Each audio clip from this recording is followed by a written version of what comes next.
lovely people, TJ here. Welcome to my channel and welcome to another video.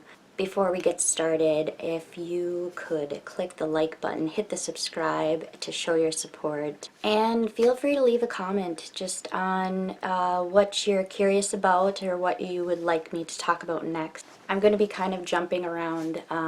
Last video I talked about how my eating disorder started, so thank you for showing your support and watching that video and all of the love that I've gotten so far just with my starting up this channel. Thank you so much. I really appreciate it. Today's going to be a hard video to talk about. Today I'm talking about mental illness and my marriage. I am a 36-year-old widow, and that's really difficult to say and admit. I feel very out of place, and it's hard to relate to many people my age. But I think this is a very important part of my story. This has truly tested me and has truly made me who I am today. I am able to handle a lot more than I used to. I just have more strength and more emotional knowledge that I've accumulated over the years. The purpose of this video is to, again, show how to get past something that seems like it's the end of the world. The next couple of videos are going to be talking a lot about my past, a lot about that before I get into how I found gratitude and how I'm choosing life every day now. I first have to talk about all this, the pain and the ugliness, all the suicide, all the darkness. Well, I got married at 23. I want to say the good stuff before I get into all of the darkness, because it wasn't all bad. In the beginning, it was wonderful. I first want to say that my husband, his name is Josh, and I think it's really important to say the name of your loved one who you lost. Many people think that you shouldn't say the name because you don't want to trigger sadness. Mental illness and marriage. It's extremely difficult. Not impossible, but extremely difficult. When two individuals are suffering with mental illness, it is hard to give. It is hard to be your best self. You are both just consumed in a fog, darkness. When I met my husband, Josh, he knew I was suffering with an eating disorder. In my previous video, I talked about when my eating disorder started. I was 11 years old, so I've had it for many years before I met him. And I met him when I was 22, and we married a year later. I hated the phrase. If you can't love yourself, you can't love someone else. I didn't want to believe that. I was totally against that phrase. So, of course, me being my stubborn self, I was, in total denial that I didn't have to love myself. I can definitely give love to others. I met my husband swing dancing, and in the beginning it was great. I had been going through spurts where I was doing really well with my eating disorder and then doing really badly. So I was constantly bouncing back and forth, and I'll talk in another video my first inpatient experience with treatment. My husband was incredibly patient, and in the beginning, when I went off to treatment, he took care of the apartment, he took care of the bills, he took care of our 2 cats. He took on everything and always said, everything's going to be okay, I got this, you just take care of yourself. And he wanted nothing more than for me to love myself. And now, 4 years after he died, I'm finally choosing recovery, and I'm finally learning to love myself. And so I have a lot of guilt. I have a lot of pain and trauma that goes with losing someone to suicide. Our marriage wasn't all bad, but there was a lot of struggle.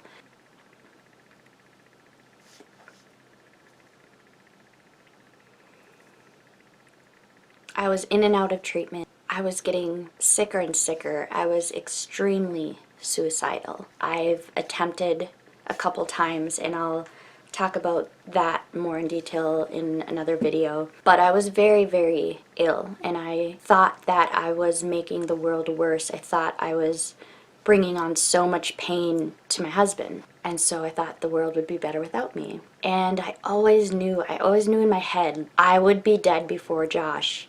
I would kill myself.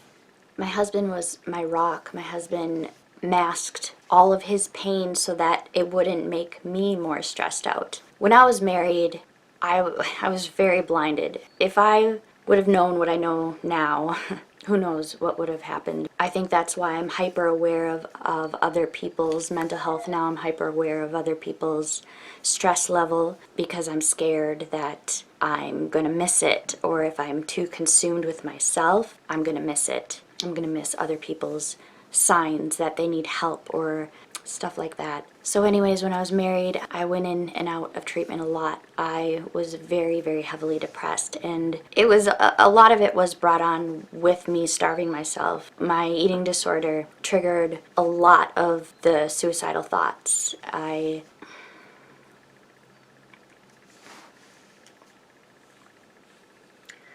Well, this is hard. This is really hard to talk about. You know, in thinking about this video, I wanted to specifically talk about mental illness and marriage. I didn't want to get too into details. I never want to do this. These videos are meant to inspire and just so that you know more about me and where I am today. But it is really hard. It's hard looking back. It's a lot of PTSD, a lot of trauma. This video took me a while to summon up the courage and to summon up the words.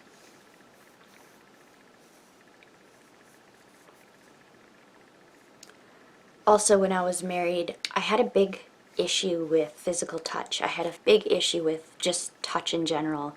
I didn't even like to hug my mom. I just, and that was brought on by past trauma with sexual abuse, things like that. I won't get into that right now. So I was very uncomfortable with my body. And I even had a hard time with my husband touching me, and that, of course, affected Josh deeply. He was also dealing with depression. He had ADHD. He was struggling with alcohol, especially towards the end. He hid a lot of that stuff. Of course, I was kind of consumed with my own darkness, and I was in my own fog, which is why I missed a lot of the signs that I see now looking back. But physical touch was a hard thing. Something with me and my eating disorder is after the sexual abuse, I wanted to be rail thin. I didn't want any curves. I didn't want anything that I guess would seem attractive to the opposite sex. I didn't know how, because I knew Josh was safe. I knew he was a safe person, and yet I didn't know how to separate that. I just was disgusted with my body. So that's really hard in a marriage, not letting your spouse touch you. It's extremely messed up, and I have a lot of regret that I'm working through with that. And the way Josh coped with that was alcohol. We were just continually just spiraling down this dark hole, and I couldn't help him and he couldn't help me, and we both felt powerless. So we just kind of sank deeper with our illnesses. The difference between him and I think why I'm alive today too, well, I know why I'm alive today, is because I did seek help and I did let others help. And that is a huge difference between him and I. He was not willing to ask for that support. I think him just being the way he was, with just feeling like he was supposed to be the rock, he was just ashamed to ask for help. I think we both felt like burdens, but he especially, I think, had a deeper shame about therapy. He's had a lot more worse experiences with therapy than I. He didn't have that support, and that was the difference. I had my eating disorder team. I had a psychiatrist. I was taking meds, and I was in hospitals, and I had insurance that helped me be able to do that. And I know I'll have to talk about insurance in another video. It's so frustrating because he didn't have insurance that allowed him to pay or afford, even if he wanted the help that I got, he couldn't afford it. And so he's suffering alone, and I didn't see the signs. And so our marriage started to get very, very toxic, and he was very codependent at the same time. That is something I am thankful for, that I had the friends back then that were not leaving my side. I had the insurance that allowed me to get the help that I needed, and I was willing to get that help. I just let people help, and a lot of it I felt kind of powerless too. When I overdosed, Josh saved my life so many times. He found me, he called 911. So I'm so grateful for him being able to pour his heart and care for me like he did, at the same time suffering so deeply with his own illness. I wish that he could have given that same compassion for himself. I don't take life for granted anymore. I keep up my therapy. I go twice a week, and I know that it just keeps me regulated. It just keeps me level-headed, and I don't want to wait for things to get so bad like they did. It's just maintenance, and I think that none of you should be ashamed for going to therapy, asking for help. No matter what your age is or your gender or this and that, I think therapists need to go to therapy. Honestly, it should be a more normal thing. It shouldn't be tabooed to talk about that or be embarrassed. I don't think anyone should be embarrassed about saying that they see a therapist. I'm very vocal about that, and I'm trying to kind of desensitize that word a little bit and just, I mean, yes, I'm on medications, and I know that's what I need to stay mentally stable. And I know now I can give love. I didn't realize, back then I thought I was able to love, but now, in the place that I am, I feel like I can give to others. I finally can give to others.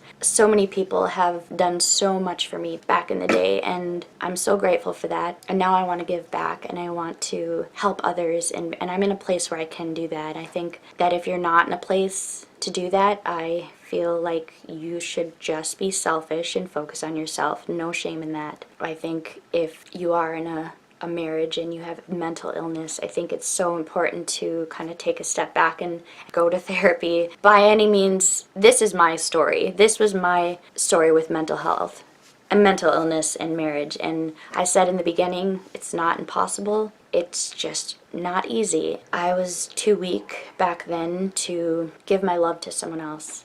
And my husband gave all his love to me and all his self, and he couldn't take care of himself. Unfortunately, I didn't see how bad he was. Never did I think that he would take his own life.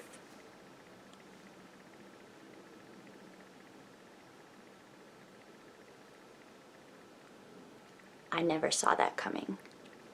And this is how I know how serious depression is and how serious mental illness is. It's not a joke. It's not something we can just make go away on our own. Mental illness is so serious, and it should be taken seriously, and I think insurance companies should take it seriously. Depression kills, and I saw that firsthand. I hope whoever's watching this, if you suffer with any mental illness, that you will make the call to get help. Reach out to a friend, anyone, a helpline. Don't let it build inside, because it will grow. It will grow to kill you. And that's what happened to my husband, and he shoved it down and buried it deep to the point where he didn't even know where to start. He couldn't free himself from his thoughts. I knew this video was going to be a little bit harder and a little bit darker and a little bit depressing.